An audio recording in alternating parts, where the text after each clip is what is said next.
Single heart beat scan ఒక్క second లోనే world class 640 slide CT scan ఇప్పుడు మీ vista imaging Banjara hills లో.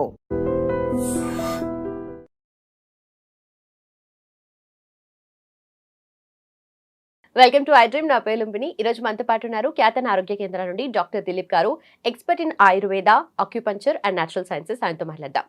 Hello sir. Hello sir, మోకాళ్ళ నొప్పులు చిన్నగా నొప్పిలాగా స్టార్ట్ అవుతుంది, రేపు పొద్దున నడవలేని పరిస్థితి వరకు వెళ్ళిపోతూ ఉంటారు. సగం చిప్ప అరిగిపోయింది, ఇంకా దాని తర్వాత మీరు నడవలేరు, ఎక్కువగా వాకింగ్ చేసినా రన్నింగ్ చేసినా కూడా ప్రాబ్లం అయిపోతూ ఉంటుందని అంటారు కదా. సో దీన్ని ఫస్ట్ స్టేజ్లోనే మనము ఆయుర్వేదంతో ట్రీట్ చేస్తే ఎలా ఉంటుంది క్యూర్ అనేది? ఖచ్చితంగా ఏదైనా సరే మన బాడీలో ఒక బోన్ మెల్ట్ అంటే అరిగిపోతుంది అని అంటాం. అరిగిపోవడం అనేది అబద్ధం. ఫస్ట్ ఆఫ్ ఆల్ అంటే బాడీలో కామెడీ ఏంటి అంటే మోకాలు ఒక్కటే అరిగిపోతుందా, మోకాలు ఒక్కటే జెయింటా, మన బాడీలో ఇంకా ఎక్కడ జెయింట్స్ లేవా? ఈ రిస్ట్ జెయింట్ ఎందుకు అరిగిపోవట్లేదు? కానీ ఇక్కడ వెయిట్ అంతా పడుతుంది కదా దీని మీద. దానికన్నా మీ యాంకిల్ జెయింట్ మీద ఎంత వెయిట్ పడుతుంది మీకు తెలుసా? అక్కడికన్నా మీ యాంకిల్ జెయింట్ మీద వెయిట్ ఎక్కువ పడుతుంది. మీ మోకాలు ఇంత ఉందండి, ఇంత లావుగా ఉంది, అంటే బాగా స్ట్రెంత్గా ఉంటుంది. మనం ఒక 50 కిలోలు మోస్తే కూడా ఈ మోకాల మీద యాంకిల్స్ మీద జెయింట్ పడుతుంది. మనం బ్యాలెన్స్ అంతా దేని మీద చేస్తామండి? మనం ఫుట్ ఉంది, కాలు ఉంది, ఇలా పెట్టి మరీ ఆపుతాం. మనము ఇంత బరువుని, ఒక బరువుని మనం ఒక దాని మీద పెట్టి పాదం ఇలా పెట్టాలి. ఓవర్ వెయిట్ అయినప్పుడు ఇంక ఇట్లా కాలు లేపుతాం మనం. ఎందుకంటే ఈ పాదం ఇంకా ఫ్రంట్ సైడ్ అనేది ఇంకా వెయిట్ ఎక్కువ మోయగలుగుతుంది, సపోర్ట్ అంత గ్రిప్ ఉంటుంది అనమాట. మనం భూమి మీద కాలు పెట్టేదానికి ఇంకా గ్రిప్గా వాడుకుంటాం. ఇంత వెయిట్ ఇక్కడ పడట్లేదా? మోకాల మీద పడుతుందా? యాంకిల్ జెయింట్ మీద పడేంత వెయిట్ మోకాల మీద పడదు. కానీ యాంకిల్ జెయింట్ ఎందుకు అరగట్లేదు, మోకాలు మాత్రం ఎందుకు అరుగుతుంది? ఒక భ్రమలో ఉన్నాం, గుర్తుపెట్టుకోండి. మోకాల ఆపరేషన్ చేయించుకునే వాళ్ళందరికీ ఒక మంచి సవాల్ అనుకోండి ఇది. మోకాల ఆపరేషన్ 30 ఏళ్ళ కింద లేదు, ఇప్పుడు అవసరమా? ఒక క్వశ్చన్ వేసుకోండి, బతకండి. ఓకేనా? నేను ఒక వీడియోలో అక్యుపంచర్ది ఒక టిప్ చెప్పాను నేను. చాలా మంది దాంట్లో కామెంట్స్ చూస్తే తెలుస్తుంది మన దాంట్లోనే. ఏంటి అని అంటే ఇంతే సింపుల్ అండి. మోకాళ్ళ గురించి చాలా సింపుల్గా ఒక టిప్ చెప్తాను, మీరు వాడిన తర్వాత కామెంట్ పెట్టండి. నేను చెప్పే టిప్ని ఒకసారి బాగా అబ్జర్వ్ చేసిన తర్వాతనే దాన్ని ఎలా చేయాలని చెప్తాను. చేసిన తర్వాత మీరు చేసి చూసిన తర్వాత కామెంట్ పెట్టండి. మోకాళ్ళ నొప్పిని నొప్పి రోగం కాదు, మళ్ళీ చెప్తున్నా, మోకాళ్ళ నొప్పి డిసీజ్ కాదు. డిసీజ్ ఏంది అని చూస్తే రూట్ కాజ్లో కిడ్నీ ఏంది అని అంటే బోన్ మ్యారోని స్ట్రెంత్గా పెడుతుంది. కిడ్నీ బాగున్నంత వరకే మన బోన్ మ్యారో బాగుంటుంది. కాబట్టి రూట్ కాజ్లో మనం కిడ్నీని బాగా పెట్టుకోవాలి. కిడ్నీ బాగుండాలంటే ఎక్కువ స్పైసీ ఫుడ్ తినకూడదు. Over protein protein protein protein అని చెప్పుకొని 30 ఏళ్ళ కింద ఎవరు ప్రోటీన్ తింటున్నాము, విటమిన్స్ తింటున్నాం అని చెప్పుకొని తినలే. 50 ఇయర్స్ బ్యాక్ అసలు ఈ ప్రోటీన్ల గురించి కూడా పెద్దగా నాలెడ్జ్ లేదు. 200 ఏళ్ళ కింద అసలు ఈ పౌష్టికాహారం అంటే ఏం చెప్పుకొని తిన్నారు అనేది ఆలోచించి చూడండి ఒకసారి. కాబట్టి రూట్ కాజ్ గురించి మనం ఆలోచిస్తే కిడ్నీ స్ట్రెంత్ కన్నా మంచిగా పెట్టుకుంటే మోకాలు తనంత తాను హీల్ అవుతుంది. దీనికి ఒక ఎగ్జాంపుల్ చెప్తాను. బోన్ ఇక్కడ ఇరిగిందని, బోన్ అరిగిపోయింది కదా, బోన్ ఇక్కడ ఇరిగిపోయింది అనుకుందాం. చెయ్యి ఇక్కడ ఇరిగిపోయింది, పైన బాగానే ఉంది, లోపల బోన్ మాత్రమే క్రాక్ అయింది. మనం అలాగే పెట్టి స్ట్రేట్గా పెట్టి బ్యాండేజ్ కడితే 4 వారాల్లో ఎలాంటి ట్రీట్మెంట్ లేకున్నా అదంతా అదే అతుక్కుంటుందా, అతుక్కోదా? బోన్ యొక్క గుణం ఏంది? Self healing system. Self healing system ఉంటుంది బాడీకి, ప్రతి దానికి సెల్ఫ్ హీలింగ్ సిస్టమ్ ఉంటుంది. కాబట్టి అరిగిపోతే ఇంకా మళ్ళీ రీజనరేట్ అవ్వదు అని అంటే భ్రమ. కొంతమంది చదువుకున్నారు, ఆపరేషన్లే చేయాలి, వాళ్ళకి ఇంకా వేరే పని ఏం లేదు, ఆపరేషన్ చేస్తేనే బతుకుతారు వాళ్ళు, లేకపోతే బతకరు వాళ్ళు. కొంతమంది వాళ్ళ పేర్లు నేను చెప్పను, నాకు అవసరం లేదు. అయితే ఇక్కడ అవగాహన కావాల్సింది ఎవరికి తెలుసా? పేషెంట్కి. రైట్. నా బాడీలో మోకాలు మాత్రమే ఎందుకు అరిగింది అని క్వశ్చన్ వేసుకుంటే, మిగతా బోన్లు ఎందుకు అరగలేదని క్వశ్చన్ వేసుకుంటే మీ డాక్టర్ ఏం చెప్తాడో అర్థమవుతుంది. సరే, అరిగింది. ఇక్కడ బోన్ ఎలా అయితే ఇరిగిందో 4 వారాల్లో ఏ ట్రీట్మెంట్ లేకున్నా సరే స్ట్రేట్గా పెట్టి ఒక బ్యాండేజ్ చేస్తే ఎలా అయితే అతుక్కుంటుందో మీ మోకాలు కూడా అలాగే రీజనరేట్ చేసుకోవచ్చు. మోకాలు ఎలా అయితే అరిగిపోయిందో ఇక్కడ ఇరిగిన బోన్కి దగ్గర ఎలా అయితే బోన్ మ్యారో పెరిగి మళ్ళీ అతుక్కుంటుందో బోన్కి బోను, అలాగే బోన్ కూడా రీజనరేట్ చేసుకోవచ్చు. ఆయుర్వేదంలో చాలా ఈజీ టిప్స్ ఉంటాయి. ఆయుర్వేదంలో చాలా ఈజీ రకమైన కొన్ని మెడిసిన్స్ వాడితే మోకాల నొప్పి నుంచి పర్మనెంట్గా తగ్గిన పేషెంట్స్ నా దగ్గర 1000 మంది ఉన్నారు. మీకు నొప్పే రోగం అనుకుంటే మీ నొప్పికి పర్మనెంట్ సొల్యూషన్ చెప్తున్నా ఈరోజు. మోకాల నొప్పిని నేను మీరు ఒకటి గుర్తుపెట్టుకోండి, మోకాలు ఆపరేషన్ చేయించుకున్న వాళ్ళకి కూడా నేను కొంతమందికి చెప్తున్నా, మోకాలు ఆపరేషన్ చేయించుకుంటే నెక్స్ట్ డే నుంచి ఇండియన్ టాయిలెట్కి వెళ్ళాలి మీరు. అలా అయితేనే చేయించుకోండి, లేదంటే ఆగిపోండి. నా దగ్గరకు వచ్చే వాళ్ళకి గుంజలు తీస్తానండి, లేదంటే మెట్లెక్కి దిగిపిస్తాను నేను చిన్న టిప్ తోటి. అప్పటికప్పుడే నా దగ్గరికి బాగా ఇలా ఇలా నడుచుకుంటూ వచ్చే వాళ్ళు ఉంటారు. అలా నడక కూడా విత్ ఇన్ 2 minutesలో మారిపోతుంది. నేను ఈ వీడియో ద్వారా ఆ టిప్ చెప్తాను, మీరు పాటించిన తర్వాత కామెంట్ పెట్టండి. మరి అంత ఈజీ అయితే ఇన్నేళ్ళు ఎందుకు ఎవరు చేయరు ఎక్కువ? అందరికీ ఈజీ మనీ, ఈజీ వీటన్నిటికీ అలవాటు పడిపోయినారు. ఈజీగా వైద్యం దొరికితే కూడా, ఈజీ టిప్ దొరికితే, ఫ్రీగా టిప్ దొరికితే వాల్యూ లేదు. ఈరోజు రండి నా దగ్గరికి, నేను చెప్తాను ఈజీగా ఎట్లా తగ్గుతుంది లేదు చూపిస్తాను నేను. మన వీడియోలు, మన దాంట్లో కూడా ఒక వీడియో ఉంది, చిన్న టిప్ చెప్పినా దాంట్లో కామెంట్స్ చదివితే నిజమండి నాకు చాలా తగ్గింది, నిజమండి నాకు బ్యాక్ పెయిన్ కూడా ఒక టిప్ చెప్పినా నాకు తగ్గిందని కామెంట్స్ ఉన్నాయి. ప్రాపర్గా దాన్ని ఆపరేట్ చేస్తే తగ్గిపోతుంది. ఈ రోజు ఆ టిప్ చెప్తాను, గుర్తుపెట్టుకోండి. లెఫ్ట్ హ్యాండ్ ఇలా అరచేయి ఇలా తీసుకోండి. మన బాడీ మొత్తం ఇంత దాంట్లో ఉంటుందండి. ఈ అరచేతిలో మన బాడీ చెప్తుంది. న్యాచురోపతి కానీ యాక్యుపంక్చర్ కానీ మంచి సిస్టమ్ ఉందండి మనకు. ఈ ఆల్టర్నేట్ థెరపీస్ అంతా కూడా ఎన్నో కొన్ని వేల సంవత్సరాల నుంచి ఉన్నాయి, వేల సంవత్సరాల నుంచి. ఇప్పుడు కొత్తగా సృష్టించింది ఏమీ లేదు. ఆయుర్వేదంలో కొత్త కొత్త మెడిసిన్స్ కనుక్కోవాల్సిన అవసరం లేనే లేదండి. పాత మెడిసిన్స్ తీస్తే ఈ రోజు ఒక్క హాస్పిటల్ ఉంటాడు, రాసి పెట్టుకోండి మీరు చెప్తున్నారు. ఆయుర్వేదంలో కొన్ని పేటెంట్స్ కొన్ని అన్ని తగలబెట్టారు కాబట్టి ఈరోజు ఎవిడెన్స్ లేదు కాబట్టి ఈరోజు నోటికి వచ్చినట్లు మాట్లాడుతున్నారు ఆయుర్వేదం మీద. రమ్మని చెప్పండి, ఆయుర్వేదం గురించి ఎవరైనా మాట్లాడాలనుకుంటే నా ముందుకు వచ్చి మాట్లాడండి, చూస్తాను నేను. నువ్వు పుట్టింది ఎక్కడి నుంచి పుట్టావు, నీ తాతలేంది, నీ ముత్తాతలేంది, ఏ వైద్య విధానం వాడినరు, ఏ సిస్టమ్ అవలంబించరు, ఏ సిస్టమ్ నుంచి నువ్వు ఎప్పుడు వచ్చినావు, నిన్నగాక మొన్న వచ్చి నువ్వేం మాట్లాడుతున్నావు, ఈ బాడీ మీద ఇంత బాడీకి 54 మంది డిపార్ట్మెంట్లు కావాలా నీకు? ఆయుర్వేదం మాత్రం ఒక డాక్టర్, హోమియోపతికి ఒక డాక్టర్, న్యాచురోపతికి ఒక డాక్టరు, యునానికి ఒకటే కదా డాక్టరు. మీలాగా అర్థం చేసుకునే కెపాసిటీ. ఆయుర్వేదంలో ఒక బాడీని ఈజీగా పంచభూత తత్వం నుంచి, వాత పిత్త కఫ నుంచి ఈజీగా అర్థం చేసుకోవచ్చు ఒక బాడీని. పేటెంట్స్ లేనంత మాత్రాన తప్పన్నానంటే వేరే లెవెల్లో ఉంటుంది.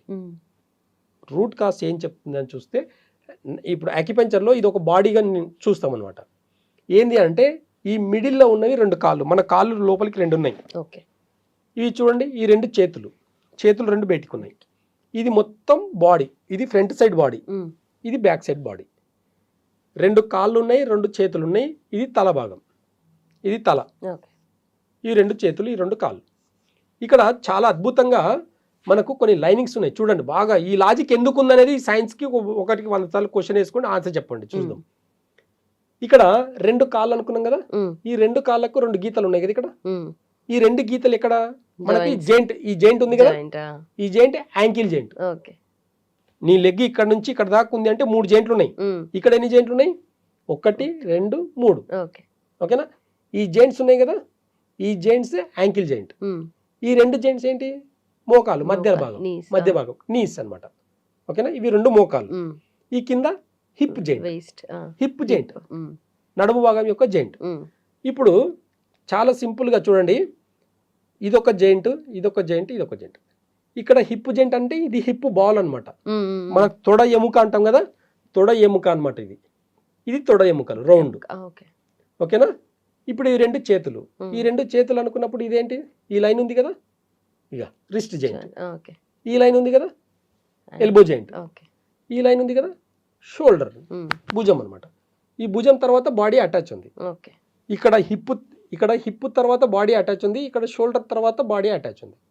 షోల్డర్ తర్వాత బాడీ అటాచ్. ఓకేనా? ఇంత సింపుల్ క్యాలిక్యులేషన్. ఇది తల భాగం, ఇది ఫేస్, తల ముందు భాగం, ఇది వెనక భాగం. ఇంత సింపుల్ క్యాలిక్యులేషన్ ఉంటుంది బాడీ మొత్తం. ఇప్పుడు మోకాలు మాత్రమే నొప్పి ఉంది కదా మీకు, మోకాల గురించి మాత్రం అడిగారు కదా మీరు. బాడీలో ఏ పెయిన్ కైనా ఇక్కడ నుంచి ఆపరేట్ చేసుకొని తగ్గించుకోవచ్చు. బాడీలో ఏ పెయిన్ ఉన్నా, ఎలాంటి రకమైన పెయిన్ ఉన్నా సరే నేను అరిచేతుల్లో మాత్రమే ఒక ప్రెషర్ పాయింట్ ఇచ్చి తగ్గిస్తా. ఇప్పుడు మోకాల నొప్పులు బాగా వినండి. ఇది కొంచెం ఒక్కసారి మీరు పాటించిన తర్వాతనే ప్రెషర్ అనేది చూసిన తర్వాత, నేను చెప్పిన లాంటి ప్రెషర్ వేసిన తర్వాత మీరు మోకాల నొప్పి ఎలా ఉందో చూసుకోండి. ఎగ్జాంపుల్, ఇవి 2 మోకాలు అనుకున్నాం. ఇప్పుడు ఈ 2 కాళ్ళు కదా, ఇవి యాంకిల్ జెయింట్, ఇవి నీ జెయింట్, హిప్ జెయింట్. ఈ 2 మోకాలు కాబట్టి మనం ఏం చేస్తాం, ఇప్పుడు రైట్ హ్యాండ్ నుంచి ఈ మోకాలు దగ్గర భాగంని ఇలా గట్టిగా పట్టుకోండి. ఇలా అల్కగా పట్టుకొని ఇలా అనకండి దయచేసి. మీకు రాకపోతే రండి అంతే తప్ప కామెంట్ మాత్రం నెగిటివ్ కామెంట్ అనేది కాదు. ఉమ్. 100% మీ నొప్పి విత్ ఇన్ 2 నిమిషాల తగ్గిపోతుంది. ఛాలెంజ్ చేస్తాను నేను. ఓకేనా? ఈ జాయింట్ దగ్గర, ఈ జాయింట్ ఏదైతే ఉందో ఈ జాయింట్ దగ్గర ఇలా పట్టుకొని ఇలా బెండ్ చేయండి, స్ట్రేట్ చేయండి, బెండ్ చేయండి, స్ట్రేట్ చేయండి, బెండ్, స్ట్రేట్. ఈ జాయింట్ని బెండ్ చేయాలి, ఉమ్. స్ట్రేట్ చేయాలి, ఓకే. బెండ్ చేయాలి, స్ట్రేట్ చేయాలి. ఇక్కడ గట్టిగా పట్టుకొని ఈ గీత దగ్గర జాయింట్స్ని రెండింటిని ఒకటి, ఇది ఒకటి 60 నిమిషాలు, 60 సెకండ్లు, ఓకే. నిమిషాలు కాదు 60 సెకండ్లు. ఉమ్. 1 2 3 గట్టిగా పట్టుకోవాలి. మంచి గ్రిప్లో పట్టుకొని కరెక్ట్గా ఇలా ఒక 60 సార్లు అడ్డామనుకోండి, 60 సెకండ్ల తర్వాత ఒక మోకాలు తగ్గిపోతుంది. 2 మోకాలు కదా, ఉమ్. 2 మీకు 2 మోకాలు ఉంటే 2 చేయండి. ఓకే. దీంట్లో కూడా ఎట్లా ఉంటుందంటే ఇది రైట్, ఇది లెఫ్ట్, ఓకే. అట్లా అనమాట. ఉమ్. కాబట్టి మీరు 2 చేసేస్తే మీకు 2 మోకాలు ఫ్రీ అనేది కనిపిస్తుంది. కొంతమందికి ఒక్క కాలు మాత్రమే ఉంటుంది పెయిన్, అలాంటి వాళ్ళకు క్యాలిక్యులేషన్ ఉంటుంది. ఇక్కడ ఈ 2 అంటే సరిపోతుంది. ఏదైతే ఎక్కువ ఉంటుందో దానికి పెయిన్ ఉంటుంది. ఇలా పట్టుకున్నప్పుడు కూడా నొప్పి ఉంటుంది వాళ్ళకు. ఈ నొప్పిని కొంచెం గట్టిగా పట్టుకొని వాళ్ళు నొప్పి వదిలే అంటుంటారు కొంతమంది. నొప్పి ఉన్న వాళ్ళు, మోకాలు నొప్పి ఉన్న వాళ్ళు వదలకుండా గట్టిగా పట్టుకొని 60 సెకండ్లు చేయండి. ఓకే. ఒక్కొక్క జెంట్ని 60 సార్లు చేసేసి తర్వాత ఇలా అనేసి వాళ్ళకు గుంజలు తీయమని చెప్పండి, నడవమని చెప్పండి, మెట్లు ఎక్కమని చెప్పండి. ఇలా ప్రెషర్ పెడితే వాళ్ళకి నొప్పి అంటారు కదా, ఇక్కడ నొప్పి అవుతుందా, ఇక్కడ నొప్పి అవుతుందా? ఇక్కడ నొప్పి తగ్గిపోతుంది. అంటే అప్పటికప్పుడు తగ్గిపోతుంది, మళ్ళీ వస్తుంది కదా? నేను అదే చెప్తున్నా. ఉమ్. రోజు ఉదయం ఒకసారి, మధ్యాహ్నం ఒకసారి, సాయంత్రం ఒకసారి. ఓకే. అదే టాబ్లెట్లు ఇస్తే వేసుకుంటారు కదా మీరు. టాబ్లెట్లు ఓపిక, కెమికల్ అనేది మంచిగా ఓపికతో వేసుకుంటారు కదా, అదే ఓపికని దీంతో వాడండి. ఉమ్.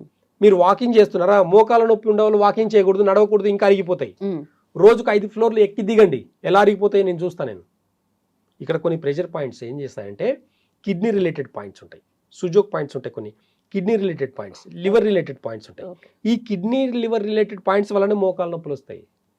లివర్ వల్ల పోషక లోపం వస్తుంది, పోషక లోపంలో కాల్షియం, ప్రోటీన్ అన్ని తగ్గడం వల్లనే ఈ ప్రాబ్లం మోకాల నొప్పులు వస్తాయి. ఈ రెండింటికి రూట్ కాస్ ఇక్కడే ఉంది. ఓకే. కరెక్ట్గా ఈ జాయింట్ దగ్గర 60 సార్లు ఉదయం ఒకసారి, సాయంత్రం ఒకసారి, మధ్యాహ్నం ఒకసారి ఒకవేళ చేయగలిగితే కరెక్ట్గా ఒక 1 వీక్ చేసిన తర్వాత మీ ఎంబడి పరిగెత్తాలండి. మోకాల నొప్పులు ఎంబడి ఉండేవాళ్ళు, మోకాల నొప్పులు ఉన్న వాళ్ళు ఎంబడి మనం పరిగెత్తాల్సి అంత స్పీడ్గా నడవగలుగుతారు వారంలోనే. ఉమ్. చేంజ్ రాకపోతే నేను ప్రాక్టీస్ కూడా మానేస్తాను. ఇక్కడ నొక్కిన తర్వాత నొప్పి తగ్గకపోతే ప్రాక్టీస్ మానేస్తా. వేస్ట్. ఇక నేను ఎందుకు ఈ చెప్పి టిప్పు. ఎంతమందికి తగ్గించుండొచ్చు మీరు కొన్ని ఇప్పటివరకు? వేల మందికి, ఉమ్. కొన్ని వేల మందికి. నేను కూడా అందరూ వచ్చిన వాళ్ళందరూ, తగ్గిన వాళ్ళందరూ రికార్డు తీసేసి కార్పొరేట్ హాస్పిటల్ లాగా తగ్గిందని చెప్పుకోవాలనుకుంటే నా హాస్పిటల్ సరిపోదు, నాకు నిద్ర కూడా రానివ్వరు. నాకు ఒక లైఫ్ ఉంది, నేను ఒక లిమిట్లో ప్రాక్టీస్ చేయాలి. ఉమ్. ఇప్పుడున్న సిస్టంలో ఇంత ఈజీగా తగ్గిస్తే తీసుకుపోయి లోపలేస్తారు నన్ను. ఉమ్. మేము ఇంత పెద్ద మెడికల్ సిస్టమ్ పెట్టుకొని ఆటలాడుతున్నాం అని చెప్పేసి అన్న వాళ్ళు, వార్నింగ్లు ఇచ్చిన వాళ్ళు నా దగ్గరికి ఇప్పటికి చాలామంది వచ్చారు. అందరికీ సమాధానం, నన్ను గెలకనంత వరకు బాగానే ఉంటుంది, నన్ను గెలికితే మొత్తం వేరే లెవెల్లో ఉంటుందని చెప్పిన. కాబట్టి ఈరోజు ఇంకో లెవెల్లో ఉంది. ఉమ్. కాబట్టి ఎవరి వైద్యం వాళ్ళు చేసుకుంటారు, నీ వైద్యం నువ్వు చేసుకో. అంటే చాలామంది కామెంట్స్ ఏం చేస్తున్నారంటే ఆయుర్వేదం మెడిసిన్స్ వాడితే కాళ్ళు చేతులు పడిపోతాయంట. ఉమ్. నిన్నగాక నువ్వు నీ నుంచి పడిపోతున్నాయి, ఏ కెమికల్ వల్ల పడిపోతున్నాయి. ఈరోజు ఆయుర్వేదంలో పడిపోవడం కాదు, పడిపోయిన నరాలు కూడా ఇట్లా జుబ్బుమని పరిగెత్తిచ్చిన వాళ్ళు ఉన్నాం మేము. ఆయుర్వేదాన్ని బ్లేమ్ చేస్తే కన్న తల్లిని బ్లేమ్ చేసినట్టు గుర్తుపెట్టుకోండి. కన్న తల్లిని బ్లేమ్ చేసినట్టు ఆయుర్వేదాన్ని కన్నా బ్లేమ్ చేస్తే నీకు నాలెడ్జ్ లేకపోతే మూసుకొని కూర్చో. నాకు నాలెడ్జ్ ఉంది, నేను చెప్పుకుంటా, నేను చేసుకుంటా. సిస్టమ్ ఎవరి సిస్టమ్ వాళ్ళది, నీ సిస్టమ్ నువ్వు చేసుకో, నా సిస్టమ్ నేను చేసుకుంటా. 30 ఏళ్ళకి 2026లో బతుకుతుంటే 30 ఏళ్ళ కింద చేసిన ఆపరేషన్ మళ్ళీ 1000 ఏళ్ళ కింద నడుచుకం ఎక్కువ ఉంది కదా. అప్పుడు ఎలా నడిచారు అనేది క్వశ్చన్ వేసుకొని దానికి తగినట్టుగా జీవన విధానం సెట్ చేయి. నీ దగ్గరికి వచ్చే నీ ఎడ్యుకేషన్ కానీ, నీ చదువు కానీ ఉపయోగపడేది ఆపరేషన్ కోసం కాదు. వితౌట్ ఆపరేషన్ ఎలా బతికారో, ఒకప్పుడు వెహికల్స్ లేవు, కార్లు లేవు, ఏమీ లేవు, ఎక్కడికి వెళ్ళాలని నడవాలి కదా. అప్పుడు ఎడ్ల బండ్లు కట్టుకున్నాడు. నాకు అర్థం కాదు, కాల్షియం ప్రాబ్లం అంటే మనుషులకే ఉంటుందా, జంతువులకు ఉండదా? వాళ్ళకి బోన్స్ లేవా? వాళ్ళకి అరగలేదు, వాళ్ళకి ఎవరు పోయి సర్జరీ చేయలేదు. నీ సర్జరీస్ మనుషులకి ఆపరేషన్లకు, బోన్లకు ఎందుకు అవసరం? ఇంకా ఇవన్నీ చెప్పుకుంటపోతే చాలా పెద్ద విషయం. మోకాళ్ళకు ఖచ్చితంగా చెప్తున్నాను, ఈ పద్ధతి పాటించి చూడండి. నొప్పులు తగ్గకపోతే నన్ను అడగండి. Right sir, thank you so much.